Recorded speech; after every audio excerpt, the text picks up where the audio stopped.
ഇത് നമ്മുടെ എടപ്പള്ളി ഭാഗത്ത് നമുക്ക് കണ്ടാണ് 25 രൂപ ജ്യൂസ്. 25 രൂപ ഈ കാലത്ത് ജ്യൂസ് കൊടുക്കാൻ പറ്റുമോ ഇല്ലയോ? അവിടെ ഫ്രൂട്ട്സ് കടയിൽ കണ്ടാണ്. എന്തായാലും നമുക്ക് ട്രൈ ചെയ്യാന്ന് കരുതി നമ്മൾ എങ്ങനെ വെറൈറ്റി സാധനങ്ങൾ ട്രൈ ചെയ്യാതെ പോകണേ എങ്ങനെ കരുതി നമ്മളത് ട്രൈ ചെയ്യാൻ പോയി. അപ്പോൾ ചേട്ടനൊക്കെ ചോദിച്ചു, ചേട്ടൻ മുന്തിരി ജ്യൂസ് മാത്രം അവൈലബിൾ എന്ന് പറഞ്ഞ്.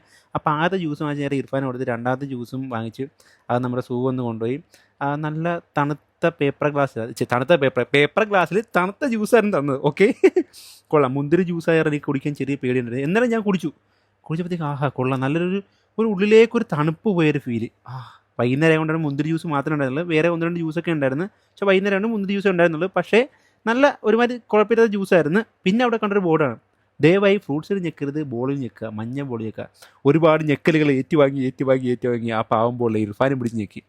എത്ര ഞെക്കലൊക്കെ ഉണ്ടെന്ന് പറഞ്ഞാലും അവൻ്റെ ആ ഒരു ശുഷ്കാന്തി, ചിരിച്ചുകൊണ്ടിരിക്കുന്ന മോഹം കണ്ട, അതാണ് നമ്മുടെ മോട്ടിവേഷൻ. എത്ര തളർത്തിയാലും നമ്മൾ ചിരിച്ചുകൊണ്ടിരിക്കണം. അത് കാരണം സൂ വന്ന് പ്ലഞ്ഞ നല്ല ഞെക്കൽ. പിന്നെ അവസാനം ഷബു വിളിച്ചിട്ട് പറഞ്ഞ് മന്തി കഴിക്കാൻ പോകാമെന്ന് പറഞ്ഞ് നേരെ അറേബ്യൻ പാലസിൽ പോയി. അവിടുന്ന് ഒരേ മന്തിയും കഴിച്ച് ഇന്നത്തെ വീഡിയോ വൈൻഡ് അപ്പ് ചെയ്ത്. അപ്പോൾ ശരി, ബൈ.